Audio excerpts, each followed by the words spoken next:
We begin with Prime Minister Mark Carney's European tour. He's in Latvia today after stops in Poland and Germany. It's part of Canada's push to diversify trade and economic partnerships amid a trade war with the U.S. Canada just announced a gas deal with Germany that directly challenges American energy dominance in Europe. Prime Minister Mark Carney was welcomed to Berlin Tuesday morning by German Chancellor Friedrich Merz. So Canada needs some allies right now as we're grappling with this situation with the United States and the trade war.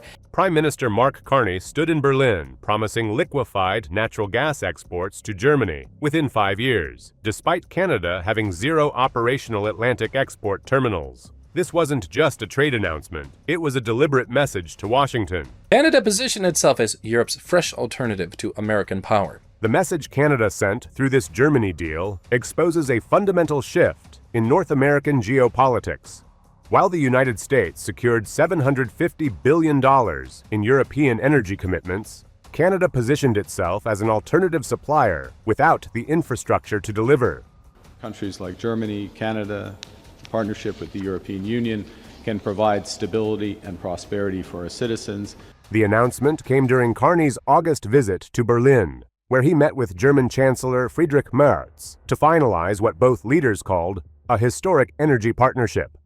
But the real story isn't about what Canada promised Germany. It's about what this deal reveals regarding Canada's relationship with the United States. Our government is in the process of unleashing $500 billion of investment in energy infrastructure, port infrastructure, particularly intelligence infrastructure as well, with AI. The meetings between Carney and German Chancellor Friedrich Merz produced what appeared to be a breakthrough moment. Carney revealed that his government would soon announce $500 billion in investments targeting port infrastructure, specifically designed to facilitate energy exports to Europe. The announcement focused heavily on two locations, Churchill, Manitoba, and the Port of Montreal, with Natural Resources Minister Tim Hodgson claiming the first LNG shipment could reach Germany within 5 years. Could you please explore a bit more what Canada can realistically actually offer to Germany and Europe, given the fact that ports on the East Coast and also pipelines are still lacking? That 5-year timeline immediately raised questions among industry observers. Canada's history with major infrastructure projects suggests timelines routinely extend well beyond initial projections, particularly when regulatory approvals and environmental assessments enter the equation. Those questions become even more pressing when examining Churchill's actual capabilities. The port faces fundamental limitations that $500 billion cannot easily solve. From November through May, thick freshwater ice makes shipping impossible, limiting operations to a 4-month window between July and October. The harbor's compact size prevents container ships from turning around, requiring specialized navigation that adds complexity and cost to every shipment. Germany requires consistent, year-round energy supplies to power its industrial base. A port that operates only 4 months annually cannot serve that need, regardless of how much political will backs the project. Extending Churchill's operational season would require a fleet of icebreakers that Canada doesn't currently possess, along with ice management infrastructure that would take years to develop and billions to build. A new port, effectively in Churchill, Manitoba, which would open up enormous LNG plus other opportunities and other East Coast ports for those critical metals and minerals. The Montreal expansion carries its own complications. Carney's government promotes this investment, while European Union projections show declining natural gas demand across the continent. German energy policy specifically aims to reduce fossil fuel consumption through aggressive renewable energy targets and efficiency improvements. Why would Canada invest billions building export capacity for a market that publicly plans to shrink its consumption? To new port infrastructure, and some of the examples in the public domain will include from reinforcing and building on the Port of Montreal. These market realities help explain Germany's cautious response to Carney's proposals. While German officials expressed diplomatic enthusiasm during the Berlin meetings, their actions reveal different priorities. Venture Global finalized a 20-year agreement to supply 750,000 metric tons of LNG annually to Germany-based SEFE Energy, months before Carney's visit. That deal represents firm commercial commitment backed by operational infrastructure and proven delivery capacity. Trump personally secured a massive deal with the European Union, hundreds of billions of dollars worth of American oil and gas guaranteed over the next few years. The pattern continues with other American suppliers. Delfin LNG secured a 15-year contract with Germany's state-owned Securing Energy for Europe in March 2025, establishing another long-term supply relationship that predates Canada's involvement. These aren't speculative arrangements dependent on future infrastructure development.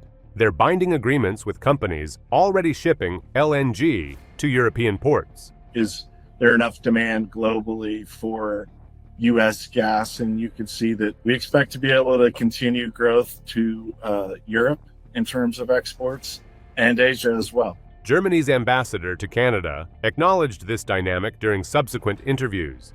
He described huge potential for Canadian LNG exports, but emphasized that German companies ultimately decide procurement based on commercial viability. That careful phrasing signals professional skepticism dressed in diplomatic courtesy. German energy buyers evaluate reliability, cost, and delivery schedules. Canadian proposals currently lack competitive advantages in any of those categories. It's certainly a very good partner to Canada and vice versa. And we have so much in common. We share so many values, but we also have a joint interest in the diversification of our trade routes. Understanding Germany's procurement decisions requires examining what the United States already delivers. The American administration negotiated a comprehensive trade framework with the European Union that integrated energy sales into broader economic commitments. Under this arrangement, the EU pledged to increase purchases of American LNG as part of a $750 billion energy investment package designed to reduce European dependence on Russian supplies. We know that Germany is buying millions of tons of LNG from the United States and Qatar, not Canada, as a result of really inaction by past governments on developing LNG. Would Germany be a customer for our liquefied natural gas if we did get our act together, if you will, and start producing some of this and sending it over to Europe? European Commission President Ursula von der Leyen publicly characterized these energy purchases as serving both economic and strategic security objectives. American LNG helps Europe diversify away from Russian gas while supporting transatlantic economic ties. That dual benefit gives U.S. energy exports political value beyond their commercial pricing. Purchases of U.S. energy products will diversify our sources of supply and contribute to Europe's energy security. The operational infrastructure supporting American exports reinforces this advantage. Multiple LNG terminals along the Gulf Coast connect to established shipping routes, storage facilities, and distribution networks that evolved over decades. American tankers deliver LNG to European ports daily, demonstrating proven capability rather than promised future capacity. This operational track record matters significantly more to German energy buyers than Carney's 5-year projections. We will replace Russian gas and oil by significant purchases of U.S. LNG oil and nuclear fuels. This operational disparity raises questions about Carney's actual objectives in Berlin. I think the announcement served domestic political needs at least as much as genuine trade ambitions. His government faces mounting pressure to demonstrate economic initiatives independent of American influence, particularly given ongoing trade tensions and tariff threats from Washington. Announcing a European energy partnership generates headlines suggesting Canada successfully diversified its economic relationships away from over-reliance on U.S. markets. How much higher can we go from $30 billion? What's a reasonable expectation in terms of trade between our two countries as we move forward? Well, actually, I think there's still room for improvement. The critical minerals component of the Germany agreement carries more substance than the LNG discussions. Both countries committed to securing supply chains for rare earth elements, expanding research collaboration, and co-funding projects across defense, aerospace, and clean energy sectors. These initiatives build on existing trade relationships and don't require the massive infrastructure investments that LNG exports demand. And critical minerals could be a cornerstone in this improvement, but also our cooperation in other areas. We have a lot of investments. Canada's willingness to invest in energy infrastructure isn't theoretical. The Carney government allocated $200 million to the Cedar LNG project in March 2025, demonstrating concrete financial support for liquefied natural gas development. However, Cedar LNG in Kitimat targets Asian markets through Pacific shipping routes. The facility's geographic orientation toward Asia rather than Europe reveals where Canada's actual competitive advantages lie. That geographic mismatch between existing investments and announced ambitions drew immediate scrutiny from energy analysts. Industry observers questioned the fundamental business case for Atlantic LNG exports, noting that Canada faces a race against time to establish market presence before European demand declines further. Racing against time implies urgency, yet the infrastructure required cannot accommodate rapid development, regardless of political pressure. So there is a lot happening. It's the number one focus of this government is to build that infrastructure, and particularly infrastructure that helps us deepen our partnership. Former Prime Minister Justin Trudeau previously assessed the economics of European LNG exports and concluded no viable business case existed. His evaluation considered transatlantic shipping costs, terminal construction expenses, pipeline development requirements, and competitive pricing from established suppliers. Carney's government hasn't publicly addressed what changed beyond political leadership to justify different conclusions. The cost structure comparison favors American competitors significantly. Shipping LNG from Gulf Coast terminals to European markets costs substantially less than equivalent shipments from potential Canadian Atlantic facilities. Canada must build export terminals, expand port capacity, develop specialized shipping infrastructure, and establish supply chains that American companies completed years earlier. These investments total billions of dollars before the first shipment generates revenue. As you know, former Prime Minister Justin Trudeau said there was no business case to sell liquefied natural gas to Europe. We are hearing a very different message from Prime Minister Carney today. These cost disadvantages compound when considering European demand trajectories. Europe's energy landscape transformed following Russia's invasion of Ukraine, with initial panic driving emergency LNG purchases. However, that crisis phase ended, replaced by strategic planning that assumes declining fossil fuel consumption. Germany leads European efforts to accelerate renewable energy adoption. While natural gas serves as a transition fuel, German energy policy explicitly targets reduced consumption over time. Canadian investments in Atlantic LNG export capacity would target a market that plans to shrink its fossil fuel imports. Local reactions in Churchill complicate development prospects. Residents express conflicted views about port expansions, welcoming employment opportunities while worrying about impacts on tourism and community character. This matters because major projects require local support to navigate approvals. Environmental opposition adds complexity. Climate Action Team Manitoba strongly opposed LNG exports through Churchill, arguing they would increase fossil fuel consumption and create oil spill risks in northern waters. Canadian energy projects routinely face environmental challenges that delay or cancel development. The port's northern location provides advantages for Arctic shipping, but creates disadvantages for European markets. Distance, seasonal ice, and limited operational windows impose constraints that southern ports avoid. At least, and I see and I hear from the conversation that we are having with German companies that they do care about LNG. And we as the government certainly want to pave the way for any sort of imports. Canada's only operational LNG facility illustrates timeline challenges. LNG Canada in Kitimat produced its first cargo in June 2025 after years of planning and construction. The facility demonstrates Canada can execute major energy infrastructure, but also reveals how long execution requires.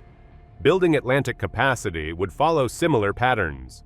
Canada's regulatory framework mandates environmental assessments, Indigenous consultations, and multiple approval levels before construction begins. But LNG imports we are doing already, so we are there, and I hope that Canada would also fulfill. These practical constraints frame the broader strategic implications of Carney's Germany initiative. The announcement signals Canada seeking reduced economic dependence on American markets, a goal driven partly by U.S. tariff threats and trade tensions that motivated Ottawa to diversify trading partnerships. Energy exports to Europe represent one potential diversification avenue, at least conceptually. However, Canada enters European energy markets without the infrastructure advantages it enjoys in Asia-Pacific trade. American suppliers already established market presence, customer relationships, and delivery capacity that new entrants cannot easily disrupt. This competitive disadvantage differs fundamentally from Asian markets, where Canada's geographic proximity and existing trade ties provide natural benefits. Our governments will be spending, rightly, a great deal of money to make our citizens more secure, to make the world more secure, to work with our allies to make the world more secure. Germany recognizes these dynamics and maintains productive relationships with both North American countries while prioritizing its own energy security above diplomatic considerations. Berlin won't reject Canadian proposals outright, but neither will German energy buyers abandon reliable American suppliers for uncertain Canadian future deliveries. The calculus remains fundamentally commercial despite political overlays. Carney's 5-year timeline for first shipments represents optimistic projection rather than realistic assessment based on Canadian energy project history. Previous infrastructure initiatives routinely exceeded initial schedules, as regulatory reviews uncovered complications, environmental assessments identified concerns, and legal challenges delayed approvals. Pipeline proposals in particular faced years of administrative and judicial processes before construction could begin. Because as we said in the beginning, the diversification, especially in LNG imports, is of relevance to us as well. Atlantic Coast LNG terminals would navigate similar approval pathways. Environmental impact assessments alone typically require multiple years before reaching conclusions. Indigenous consultation processes demand substantial time to address community concerns and negotiate benefit-sharing arrangements. Financing packages must be assembled from investors requiring certainty about demand, pricing, and regulatory stability. Construction follows these preliminary phases, meaning 5 years covers only a fraction of the actual development timeline. We have done our homework. We're working on the relevant import infrastructure and our ports, so we're getting ready for everything. American suppliers strengthen their European market position during this extended Canadian development period. Each year of delay allows U.S. companies to deepen customer relationships, optimize supply chains, and secure longer-term contracts that reduce market space available for future Canadian entries. Carney characterized his infrastructure plans using nation-building rhetoric, suggesting significant public investment expectations. This implies taxpayer funding rather than purely private investment, raising questions about appropriate government roles in commercial energy projects. But anybody watching closely knows the story. It doesn't add up. Trudeau once waved off the idea of LNG exports to Europe because the math isn't there. Private investors approach these projects cautiously. Financial backing requires confidence in long-term demand, competitive pricing, and regulatory certainty. Without firm German purchase commitments, attracting private capital proves difficult. Government subsidies can fill gaps, but intensify scrutiny regarding economic justification. I believe Carney's Germany announcement functioned primarily as political theater rather than realistic economic strategy. The symbolism of standing in Berlin generated domestic headlines demonstrating action on trade diversification. That political value exists independently from commercial viability. East Coast projects have been scrapped one after another. The shiny new facility in Kitimat, remember that one? It's designed for Asia, not Europe, and every pipeline needed to make this vision real is still caught in years. Reality demands infrastructure investment, confirmed market demand, competitive pricing, and achievable delivery timelines that Canada cannot currently demonstrate. Germany maintains diplomatic courtesy while continuing to secure energy from American sources, offering proven reliability.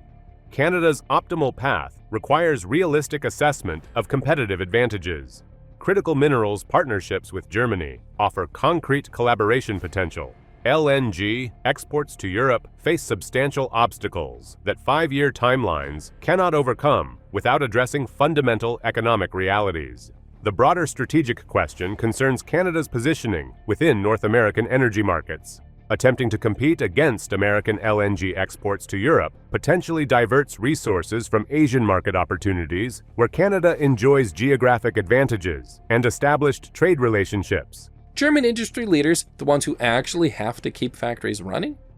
They start raising questions about whether Canada could even supply what Carney promised. Shipping LNG across the Atlantic is expensive. Building new export terminals takes years. This Germany gas deal reveals the gap between political announcements and economic reality. If this analysis provided value, subscribe for more fact-based breakdowns of international trade and energy developments, and share your thoughts on Canada's energy export strategy in the comments below. Is this not more powerful? Like the video and hit the subscribe button to get more updates.